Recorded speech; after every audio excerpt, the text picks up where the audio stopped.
Just out doing a few gravel roads today, and I thought I might make a video about the Trans-America Trail and what you should expect if you plan on joining us. So I shot this video this afternoon, and believe it or not, I had notes, I had an outline, and I tried to make it as brief as possible, but it appears this thing is going to be about 30 minutes long. And I want everybody that is wanting to join up, meet up, ride with us on the Trans-America Trail, either ride or camp or anything. I want everybody that's interested at all to watch the video and watch the whole thing, because there's some good information in there. I tried to whittle it down to the most important stuff. But still, it's a 30-minute video. I know that's going to be hard on a lot of people, but if you're seriously considering riding with us, especially any section, just make sure you watch the video, the whole thing, so there's not any disappointment or confusion or broken hearts, broken dreams. I don't want that to happen, but most importantly, I don't want people to get hurt out there, because it's going to be a dangerous ride. And if you get into this not knowing what's going on, there's going to be trouble associated with that. So to avoid all that, please watch the video. Even if you're not considering, I think there's some interesting stuff in the video. So try to watch as much as you can if you're not hoping to go with us, but definitely watch the whole thing if you are. Yeah, so I'm in a little bitty place in Alabama called West Blockton. Got a really cool city park here that's in the location of the old coke ovens. I don't know if you can see them back here. Civil War era, where they made processed components for steel, making steel, coke. I wanted to talk with the people today, anybody that's thinking about joining us. And there's two ways you could join us. You could join us on the trail and ride with us, or you could just show up at camp. Hang out with us there, or possibility of even grabbing dinner somewhere in town close to the trail. I think that's the biggest requirement. But I also want to knock down some misconceptions about the trail. If you see the bike that I rode on my low budget adventure last year, if you'll remember, I took it a limited amount of off-road stuff, but it's not really an off-road bike. It looks like an adventure bike, but I'm not even sure it's that. It's got pretty good suspension, but it's got a tiny little wheel on the front. It's got decent clearance, but you know, just because it's got side cases and looks like an adventure bike doesn't mean it's appropriate to some of the stuff that I rode on last year, which means I didn't ride that much on off-road. I didn't ride that much off-road. It's like 95% of my riding was on the street, with the exception of riding outside of Silverton. I went up halfway up Engineer Pass on this thing and almost shook it to death. Lost my horn. So that's kind of what I wanted to talk about, misconceptions. If you can see the tires that I have on here, getting close to being needed to be repaired. They've got some grooves in there. They will soak up some gravel and give me a little bit of grip. But going up big hills, going down big hills, especially on gravel roads, loose gravel, anything like that, this is not really a good bike for that. And I'm a pretty decent rider. I wouldn't say I'm an A rider, but I know how to keep the bike upright, and that thing is hard to keep upright in gravel. In fast turns, loose gravel, sand, mud, that thing's awful. And that's why I'm taking the Tenere 700.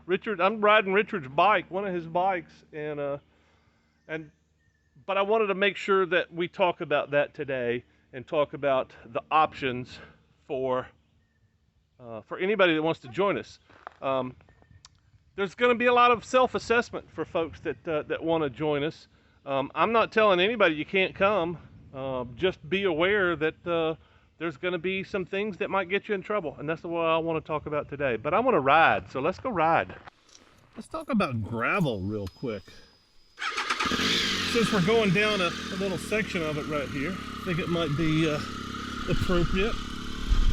Just take you for a quick tour of this place while we're out here and talk about gravel a little bit. What we got here is a very nice manicured gravel driveway with a few ruts in it, no big deal. And we're gonna have a lot of roads like this. I wouldn't say manicured, but you know, good condition, roads in good condition. And then we'll have some of this, a little bit more difficult off-road type stuff. But I think the thing to keep in mind is that there's not going to be very much, pavement on this ride. So if anybody has a misconception that there's going to be a little bit of dirt like there was last summer, it's just the opposite. So last summer it was mostly pavement with a little bit of dirt. This year it's going to be mostly dirt with a little bit of pavement. So if you're not comfortable riding off-road, joining us on the ride might be a bad idea.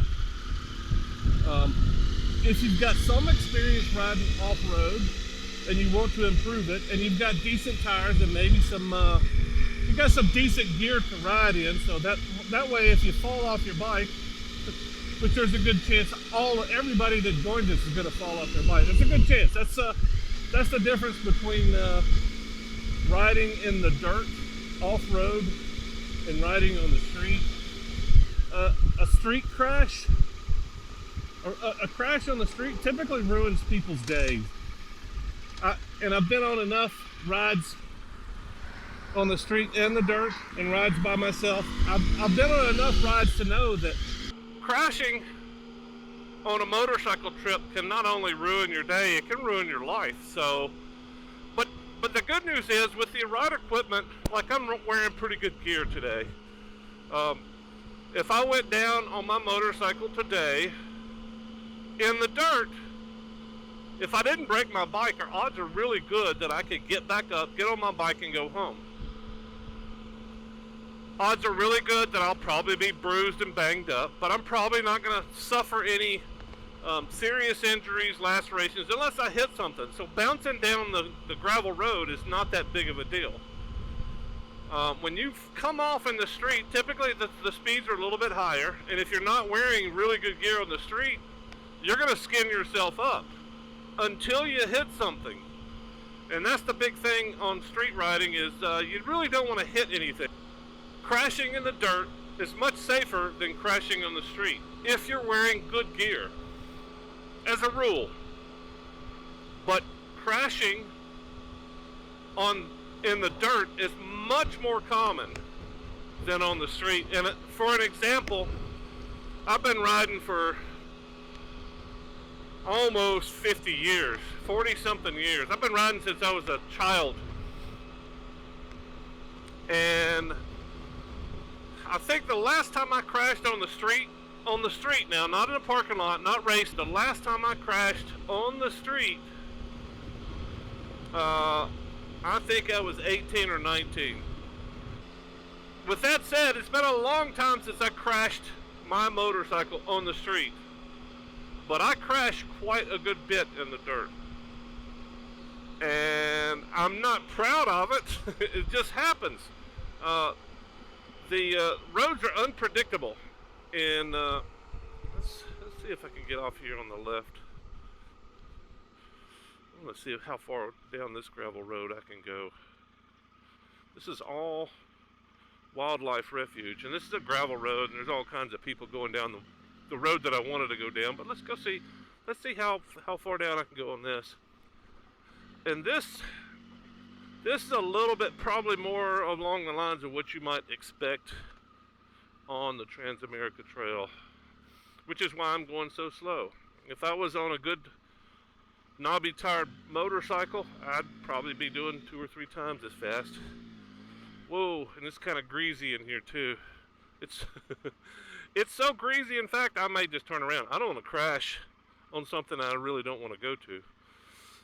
But that gives you an idea. This thing gets squirrely because it doesn't have good tires. It's not really made for off-road, despite what every manufacturer is going to tell you. And there's a few bikes that are, a few bikes that stand out, you know, that are actually, they're way too big, but they're actually got really good suspension. They get really good, you can put really good tires on there to maintain your traction. But this is just not one of them. This will do some lazy gravel roads like I'm trying to do right now. But if you really want to do some Jeep trails, I would say that's most of what we're going to be doing. The hardest sections are going to be Jeep trails. We're not doing, I would say we're probably not going to be doing much single track, if any. But who knows? The bikes that we're taking are well capable of doing single track. So, and single track, if you don't know, is more like a motocross type path, a trail. It's more stuff that, you know, people that don't have turn signals and lights and stuff. But yeah, this is the Cahaba River, and this is a lot better maintained road than the one we just came off. But it's still got gravel in it, and you never know what's going to be around the corner. You may come around this corner, you've been down it 100 times, and they just poured more gravel right here in this corner, and you don't know it until you get right up on it. Or there may be. It's just the unknowns. That's what gets everybody in trouble. Riding. Damn, that's concrete right there. It's a little concrete pad. So yeah, there's a lot of traffic that comes up here. Last time I was out here, I saw some Jeep tracks. Like somebody just took some Jeeps up in the woods. And normally it's been raining a lot lately, so the water is not as pretty as it normally is, but that's the Cahaba River. And they have in the spring they have a very unique flower that pops up along the river called the Cahaba lily. It only grows on this river, but in the spring this river is covered with shoals, and those Cahaba lilies will pop up, and it's just an amazing sight. But you're not going to see any of that today because the river is it's up a little bit. You're not even going to be able to see the shoals, but it's still a nice river. There's going to be a lot of people down here. But back to the conversation at hand, which is riding gravel roads and what you should expect. And this is about as mild as it gets. There's no little concrete patch.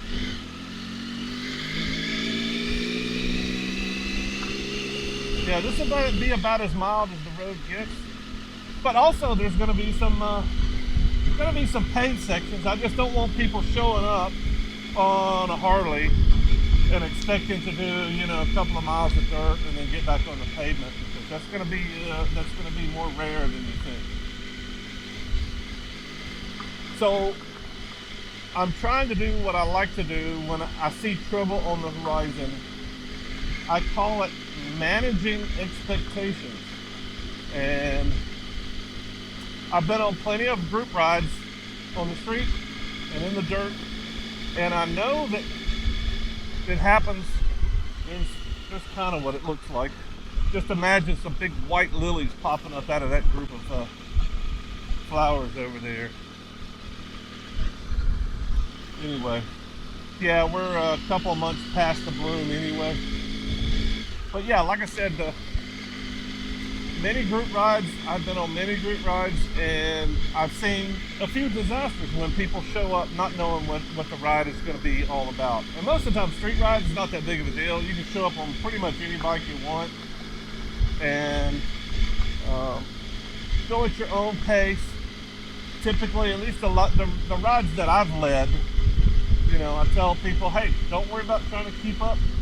Ride at your own pace. You're not going to get lost. Just follow us until you see us at the turn. We'll wait for you at the turns. Don't worry. Don't ride beyond your skill level. All those things that are really important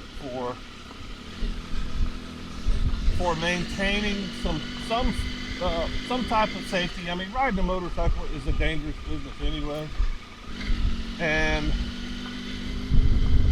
I've told people for many years it's much safer to ride a bike in the woods, although you crash more, much more potentially, especially if you're a new rider. But the consequences of crashing in the dirt are much lower than crashing on the street. Consequences of crashing on the street can be deadly, and often are, and it's rarely deadly on the street. I mean, it's rarely deadly on the trails. So speeds are reduced, oncoming traffic is reduced, not as many intersections. So overall it's a much safer thing to ride your motorcycle in the dirt. But with all that said, there's still got to be some self-assessment. Here's the deal. Since we have chosen to open up this experience to friends and viewers, we would like everyone that can make it to camp to join us there. Everyone that wants to ride, however, even for short sections, should do a serious self-assessment and at least have a conversation with us before just showing up. We don't want anyone to get hurt, but especially without prior consideration of the risk involved. And I think that's the thing that needs to be mostly emphasized, as there's a good chance that anybody's going to get hurt, including Richard and I. There's a good chance that anybody that shows up is going to get hurt also, but it's good to know that before just showing up. And I don't want to gloss over how easy this trail is going to be. There's going to be lots of easy sections, but there's going to be dangers all along the trail. And that you should be aware of all that. The other thing is, I don't want to mislead anybody on the dangers involved in riding a motorcycle. Number one, riding off-road, traction is different off-road, and it varies from foot to foot. Unlike pavement, pavement is usually about the same wherever you go. It's either wet or it's not. It's either got oil on it or not. Sometimes there's gravel and sand in the corners, but most of the time, 99% of the time, pavement is pavement is pavement. That's not true in the dirt. Everything I said was true and most important, but also Richard and I do not want to have a negative outcome for us. We don't want to have a negative impact on our ride by inviting others, especially strangers that we've never ridden before. So we're going to require a few things before you guys come out. We do not want to exclude anyone. We don't want to hurt anybody's feelings. But these assessments are important, and we're going to have to trust you to do those assessments. We're going to assess you when you get to camp. when we pick you up on the ride, we're going to figure it out. What kind of skill level you have, what kind of equipment you're on, because all of those could affect us negatively and could affect you negatively, long term even. So in a way, this is an open ride. It's open to most riders that want to join us. But you should take into consideration that any group ride has a dynamic, and that dynamic changes as you add people to the group. And that's the biggest thing I want you to consider before you make the decision to reach out to us and contact us and, ask for directions and, talk about joining us for any sections of this ride. Is think about the dynamic. Think about the dynamic, what you bring to the ride, what you might detract from the ride, and that's going to be different for every person. As I mentioned before, pace is probably one of the biggest considerations for any group ride, but especially in the dirt. If you're riding on the street, accommodations can be made for less skilled, slower riders. You can make accommodations. Like most of the rides that I've been on, and most of the rides that I've led, I say, hey man, don't worry about catching this. I like to ride faster in the corners, in the mountains, on the rivers. Any curvy roads, I tend to ride faster, but somebody trying to keep up with me is a danger to themselves and possibly others if they're riding beyond their skill level. So pace is really important on this ride. because if you're not going to be able to keep up, you might be getting lost. And if you're not keeping up, we have no way of determining whether you're still alive or not. So pace is much more important on this ride than normal group ride. I think one of the most important things to keep in mind when it comes to the dynamic of the group is the interest and stops that are made by the riders. So if you're interested in, hanging out at the pub and drinking lots of beer and doing an extravagant thing at hotels and nightlife, and this may not be the ride for you. More importantly, things like there's been some people that like to stop at every overlook. Every overlook, you got to snap 10 pictures. You got to do some Instagram, and then you got smokers. You got people that can't ride more than 15, 20 minutes without having a cigarette. So things like that kind of get in the way of the dynamic.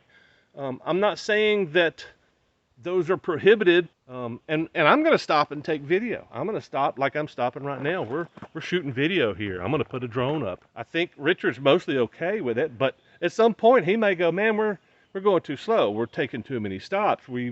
And that's a whole lot easier conversation to have with one person than it is 5, 6, 7 people, making sure that everybody's on the same page. But probably that's not going to happen. Probably it's going to be a discussion between me and Richard about what the pace is. When it comes down to it, it's our ride, and the pace is going to be determined by us. And if you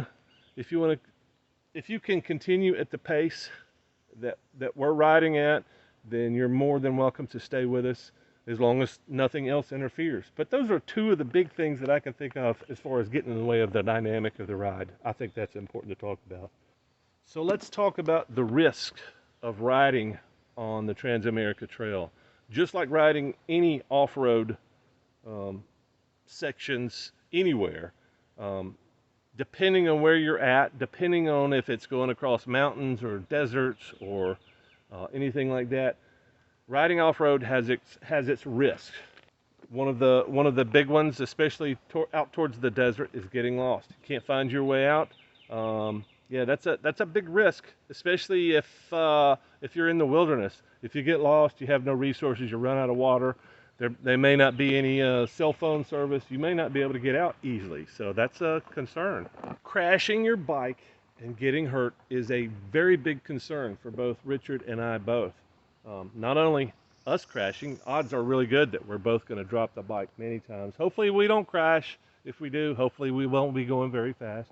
But broken bikes and broken bones are a real thing when you're doing something like this. It's kind of a big deal. And doing it every day, day in and day out, on some rugged countryside especially, even tricky little things like sand come up, and will throw you off your bike. So are you okay with dealing with the consequences of broken bikes and broken bodies? The last time, my last significant crash left me with a titanium rod from my knee to my ankle. So luckily I had some buddies on the ride that could carry me out. But yeah, it can get real expensive with your bodies and your bikes, and that's not something that you should not consider.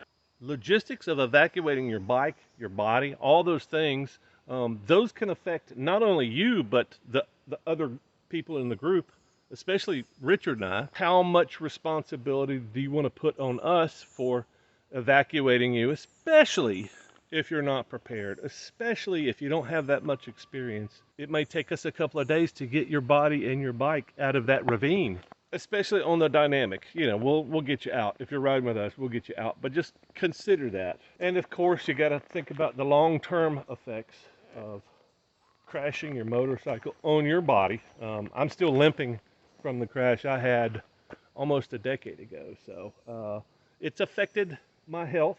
It's affected my riding, my abilities a little bit. Hell, Richard's missing a leg. Richard's walking around on a stump. So, don't take this lightly. Some of the self-assessment you should consider.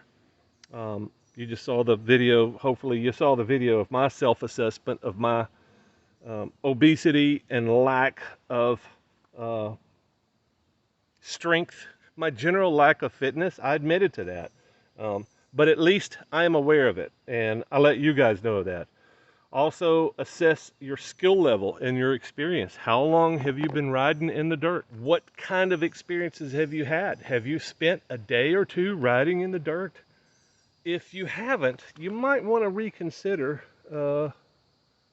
even a section. I mean, you're welcome to come try it out, but having a good assessment beforehand, before you show up and go, wow, especially and choosing your sections is important too. If you want to show up in Colorado or Utah and say, hey, I'm ready, and you have never ridden much off-road, that might be a bad idea. And there's probably some sections in other parts of the country too. Just mud and sand just come to mind.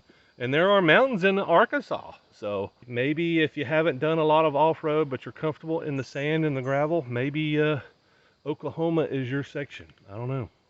Also, make the consideration of the tools that you have.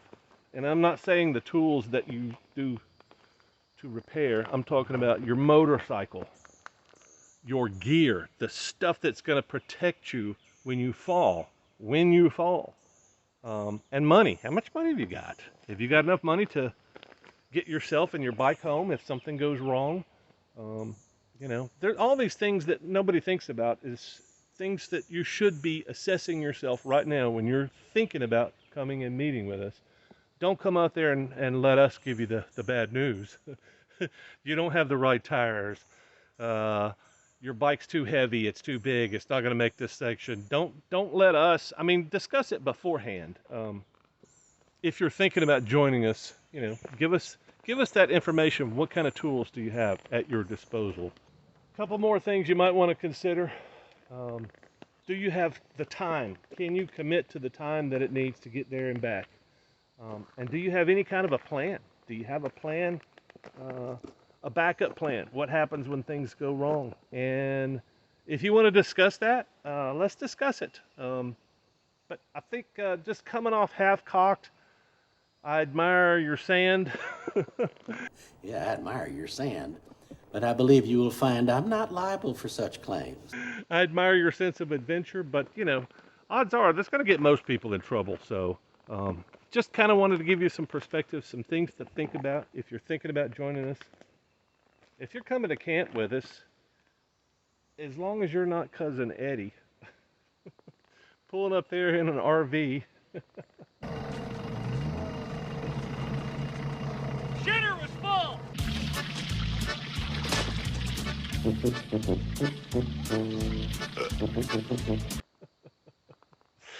You're welcome. Anybody's welcome to join us at camp. And I would say probably where we're going to be camping is probably not that far off pavement, typically. Typically it's, you know, maybe a handful of miles off-road. It depends. It depends. But also we would welcome anybody that's along the trail that says, hey, I'm 20 minutes off the freaking Transamerica Trail. Come by my house. Especially if there's dinner there. Think about that. I'm getting excited. I can't stop making videos about it, so look at me. And finally, we reserve the right to refuse any and all of those who accompany. Sir, we are Negroes, all except for our the fellow that plays the guitar. So just keep that in mind. Richard and I are the priority. Anybody that joins us should be adding to our adventure, not detracting from it. So don't be that guy. Clean anyone? No women, no kids. That's the rules. And if you want to show up to camp, all that I ask is don't be Cousin Eddie. Don't show up with the RV and the kids and the dogs and don't be that guy. Otherwise, anybody's welcome at camp. And I hope to see you guys out on the road. Wow, you watched the entire video. Well, like I said at the beginning, I tried to cut it down to something that's edible, but there's a lot of information and a lot of things that people need to be aware of. And even if you're not going to show up and you watch the thing, maybe you got something out of it. I think a lot of this stuff is important. It's important to think about Some of this applies to street riding too, but especially people, and I know there's a lot of people that are getting into the dirt, dual sports, adventure bikes, and a lot of people take this for granted and just take it like, like they've been riding on the street for their whole lives, and they forget how dangerous the dirt is. And by danger, I mean it's tricky. If you crash in the dirt, odds are, I mean, you could break a leg, you could hurt yourself, but odds are you're not going to die if you crash in the dirt. But odds are much improved that you're going to crash. You're going to crash a lot. You're going to drop your bike a lot. And if you start breaking things off your bike and breaking things off your body, it's going to ruin your trip, and it's probably going to negatively affect everybody else that's riding too. So just some things to think about. Thanks for watching. I appreciate all the knowledge that I can disseminate to everybody. And if you're considering joining us, you should know how to contact us. Either contact me through the Facebook page or find the email that's on the channel page. You can do it. And let me know that you're interested, and we can hook up at some point along the trail. Hope to see as many people as possible out there on the trail, whether you're riding with us or not.